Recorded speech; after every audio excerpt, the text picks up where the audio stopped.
The demise of the Kennedy family.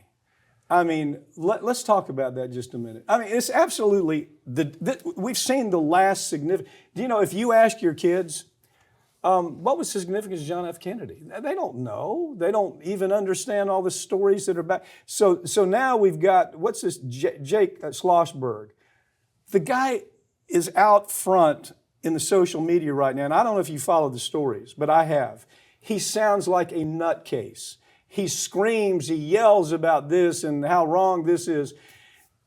Okay, if you really take a look at where they are right now, they're at a pivotal moment.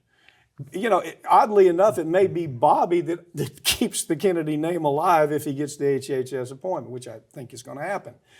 But what is your take on it? It's almost like this, it's this smoldering, slow demise that they used to, the whole thing with the you know, Ethel and everybody involved there, their whole thing is celebrity. You know, I want to be at the White House Christmas dinner. I want to be among all the celebrities that the White House attracts.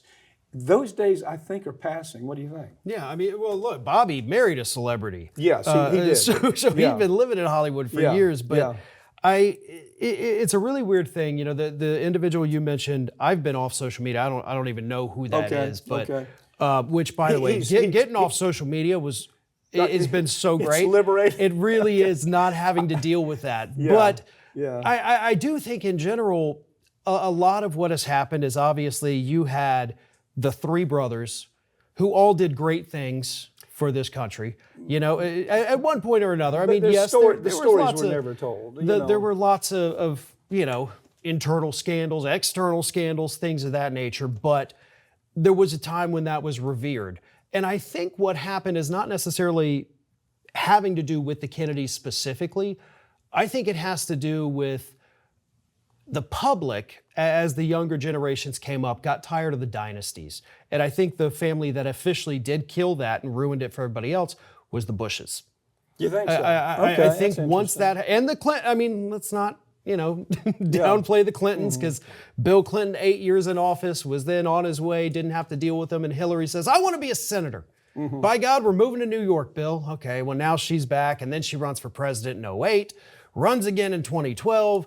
Then she becomes Secretary of State. Then she runs again in 2016. She didn't run in 2012, excuse me. But she's always running. America saw, okay, my God, we went through 12 years of the Bushes.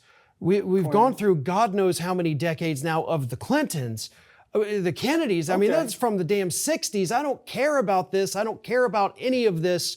Now who knows how long we're going to be dealing with the Trumps. But you see this happening, don't you? I mean, the Kennedy name just doesn't carry what it used to carry. And I know it's killing all these people that are saying in the Kennedy family, well, my God, you know, we came out against Bobby as hard as we could. We called him everything we could. We called, you know, like he's not even a member of the Kennedy family, thinking what that's going to do is resurrect their name, and maybe they're going to be able to spend the next Christmas at the White House at the Christmas party.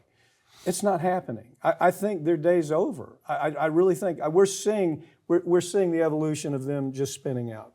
That's the way I see this story.